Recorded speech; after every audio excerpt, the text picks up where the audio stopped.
True Islam app کو پلے store سے ضرور ڈاؤن لوڈ کیجیے اور شیئر کیجیے کہ سارے افراد میں بھی محبت ہو، اور محبت کے ساتھ ساتھ بچوں کی تربیت صرف محبت سے نہیں ہوتی، بچوں کی تربیت محبت کے ساتھ ساتھ ان کو تھوڑا ڈانٹنا بھی پڑتا ہے اصلاح کرنے کے لیے، کیونکہ ہم لوگ محبت کیا سمجھتے ہیں، ان کی ہر ضد کو پورا کرنا، یہ محبت نہیں ہے۔ بچوں کی تربیت، کوئی غلط راستے پر جا رہا ہے بچہ تو اس کو غلط راستے سے بچا کے رکھنے کے لیے تھوڑا ڈانٹنا بھی اسے محبت کہتے ہیں، اسے محبت کہتے ہیں، اس کو ڈانٹنا۔ اور بچوں کی جیسا ماں باپ کا حق ہے بچوں پر، اسی طرح بچوں پر بھی ماں باپ کا حق ہے، اور ماں باپ پر بھی بچوں کا حق ہے۔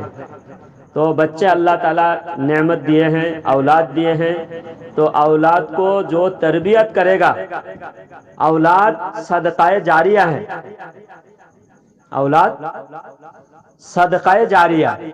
صدقہ جاریہ کا مطلب کیا ہوتا ہے کہ انسان جو عمل کرتا ہے وہ عمل مرنے کے بعد ختم ہو جاتا ہے، اس کے عمل کا اور اس کا عمل سلسلہ جاری نہیں رہتا۔ جیسا میں نماز پڑھتا تھا، میں مر گیا تو میری نماز کا جو سلسلہ تھا نیکی کا ختم ہو گیا۔ میں روزہ رکھتا تھا، میں صدقہ زکوٰۃ دیتا تھا، میں قرآن تلاوت کرتا تھا، وظیفہ پڑھتا تھا، تو میں مرتے ہی ختم ہو گیا۔ لیکن صدقہ جاریہ وہ ہے جو آپ نیک کام کر کے گئے، وہ نیک کام سلسلہ کام، آپ مر گئے تو بھی آپ کا کام جاری ہے، تو اس کام جاری ہونے کی وجہ سے آپ کو قبر میں بیٹھے بیٹھے آپ کا ثواب ملتا ہے۔ تو صدقہ جاریہ میں سب سے بہترین جو صدقہ ہے، سب سے بہترین اعمال جاریہ ہے نیک اولاد۔ نیک اولاد، جب ماں باپ دنیا سے جاتے ہیں، جانے کے بعد نیک اولاد جو بھی نیکی کرتے ہیں، کیونکہ اولاد جو نیکی کر رہے ہیں وہ آپ کی وجہ سے کر رہے ہیں، آپ نے ان کو نیکی سکھایا تھا، نیکی آپ نے ان کو سکھایا تھا، نیک راستے پر لا کے ان کو کھڑا کیا تھا۔ جب آپ دنیا سے جائیں گے تو آپ کے جانے کے بعد آپ کی اولاد آپ کو جو بھی قرآن تلاوت کرے گا، جو بھی نیک اعمال کرے گا، اولاد جو کچھ کریں گے اس کا ثواب آپ کو اللہ تعالیٰ قبر میں عطا فرمائے گا۔ یہ کہتے صدقہ جاریہ۔ اور جیسا میں قرآن کا، میں عالم ہوں، میں قرآن پڑھا اور میں پڑھاتا ہوں، میں حفظ پڑھاتا ہوں، قرات پڑھاتا ہوں، عالم کورس پڑھاتا ہوں، تو میرے پاس کوئی عالم بنیں گے، حافظ بنیں گے، اور میں دنیا سے جاؤں گا تو میرے شاگرد جتنے حافظ بنے ہیں، جتنے عالم بنے ہیں، وہ جتنا نیک عمل کریں گے تو میں پڑھانے کی میں ان کا ذریعہ بنا، ان کے عالم ہونے کا میں ذریعہ بنا۔ تو اس لیے میں مرنے کے بعد بھی میرے جتنے دن تک میرے پڑھے ہوئے لوگ قرآن پڑھتے رہیں گے اس کا ثواب مجھے ملتا رہے گا۔ اس لیے کوئی بھی اعمال جاریہ، صدقہ جاریہ کرنے کی ہمیشہ سوچنا کہ میں کون سا نیک عمل ایسا کروں جو میرے مرنے کے بعد بھی میرا نیکی کا میٹر جاری رہے۔ اسی طرح کہیں پانی نہیں ہے، آپ نے پانی کا انتظام، پانی کا کہیں نل لگا دیے، پانی کا کہیں کنواں کھودوا دیے، کہ یا پھر کہیں راستہ نہیں تھا آپ نے راستہ بنا دیے، مسجد کا راستہ نہیں تھا مسجد کا راستہ بنا دیے، مسجد بنائے، مدرسہ بنائے، یتیم خانہ بنائے۔ تو اس طرح کے جو بھی عمل، یعنی آپ کے مرنے کے بعد جو عمل کا سلسلہ جاری رہے، ایسا عمل کو کہتے ہیں صدقہ جاریہ۔ تو اس میں سب سے بہترین عمل ہے نا صدقہ جاریہ، صدقہ جاریہ سب سے بہترین صدقہ، سب سے بہترین نیک عمل نیک اولاد ہے۔ تو اس لیے میں دعا کرتا ہوں کہ آپ کے بھائی کے جتنے بھی اللہ تعالیٰ نے اولاد دیا، سبھی اولاد کو اللہ تعالیٰ نیک راستے پر رکھے، اور آپ لوگ بھی دعا بھی کرے اور اولاد کی تربیت بھی کرے، اولاد نماز پڑھے، آپ لوگ بھی نماز کی پابندی کرے، اور آپ کے گھر کے سارے اولاد بھی نماز کی پابندی کرے، اور نماز پڑھے لیکن سنی امام کے پیچھے نماز پڑھے۔ دیکھیے ہمارا جھگڑا اور وہابی دیوبندی کا یہ کوئی زمین جاگیر کا جھگڑا نہیں ہے. ابھی اس بارے میں آج بیان کرتا ہوں کہ ہمارا اور ان کا کس وجہ سے جھگڑا شروع ہوا. پہلے سارے جب اعلی حضرت دنیا میں تشریف لائے، اعلی حضرت 1856 میں دنیا میں تشریف لائے. اعلی حضرت کی ولادت 1856 میں ہوئی. تو 1856 سے 14 سال یعنی 1870 کے قریب 71 میں اعلی حضرت مفتی بنے. 14 سال کی عمر میں اعلی حضرت مفتی بنے. اور اعلی حضرت کے والد بھی مفتی تھے، اعلی حضرت کے دادا بھی مفتی تھے.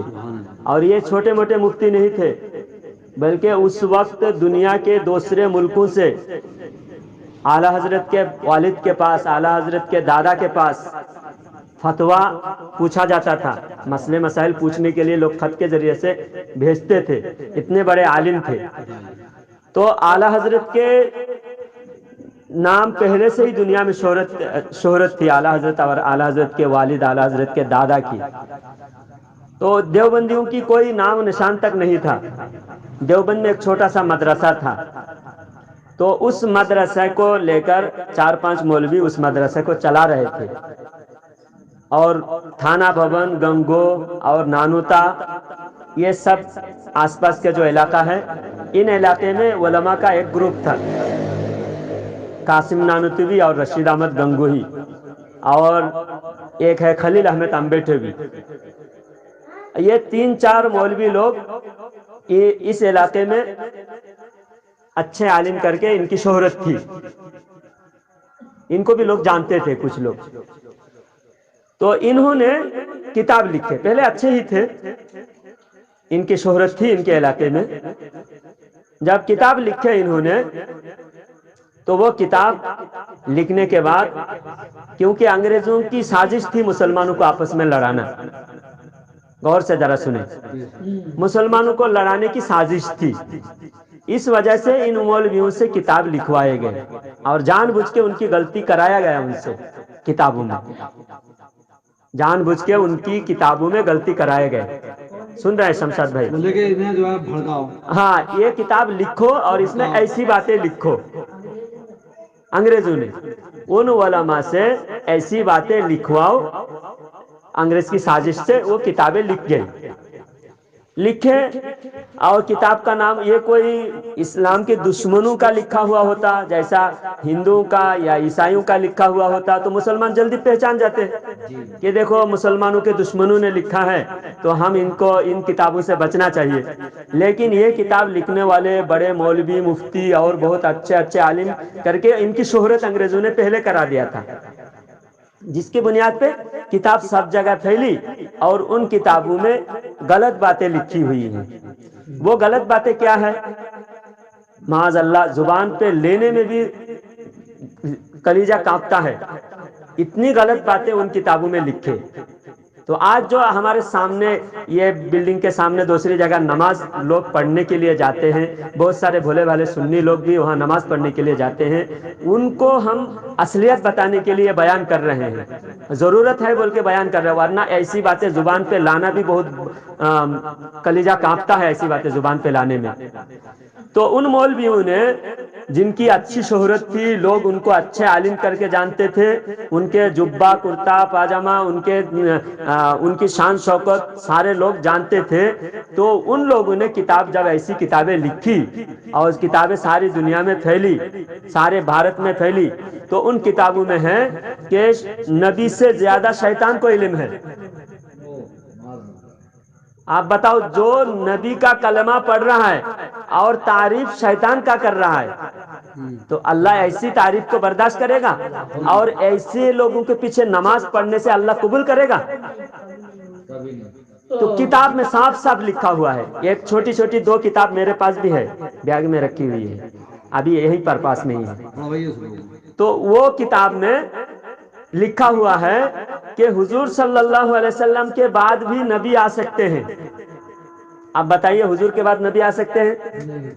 ابھی کوئی نبی قیامت تک نبی آئے گا نہیں آئے گا، لیکن قاسم نانوتوی تحذیر الناس میں لکھے ہیں کہ حضور صلی اللہ علیہ وسلم کے بعد بھی نبی آئے گا، آ سکتا ہے، نبی آنے کے بعد بھی حضور خاتم النبیین ہوں گے۔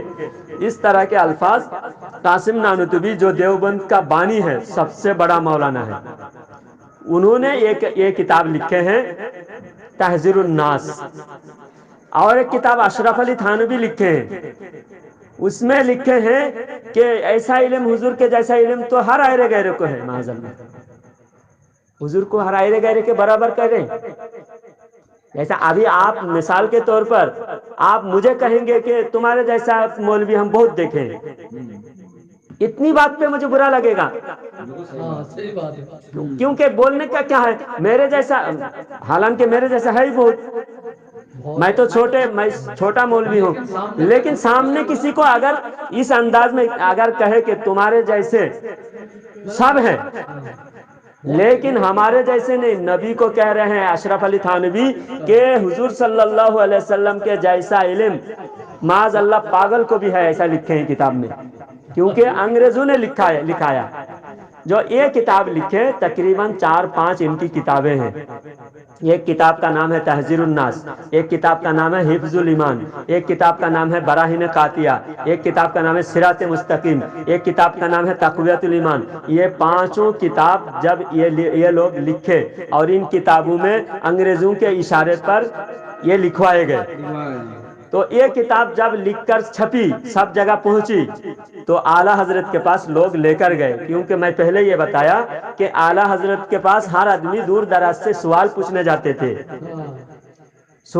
جاتے تھے کہ یہ صحیح ہے یا غلط ہے، تو ان کتابوں کو اعلیٰ حضرت کے پاس لے جا کر لوگوں نے دکھایا، دیکھیے اعلیٰ حضرت آپ بتائیے یہ کتاب صحیح ہے یا غلط ہے، تو اعلیٰ حضرت نے کہا کہ یہ کتاب بالکل غلط ہے، اس کتاب کے لکھنے والوں کو میرا خط پہنچا دیجئے، جلد سے جلد یہ کتاب کو بدل دیں، مٹا دیں، اس کتاب کو اور چھاپے نہ، اور اس کتاب کو بند کرے،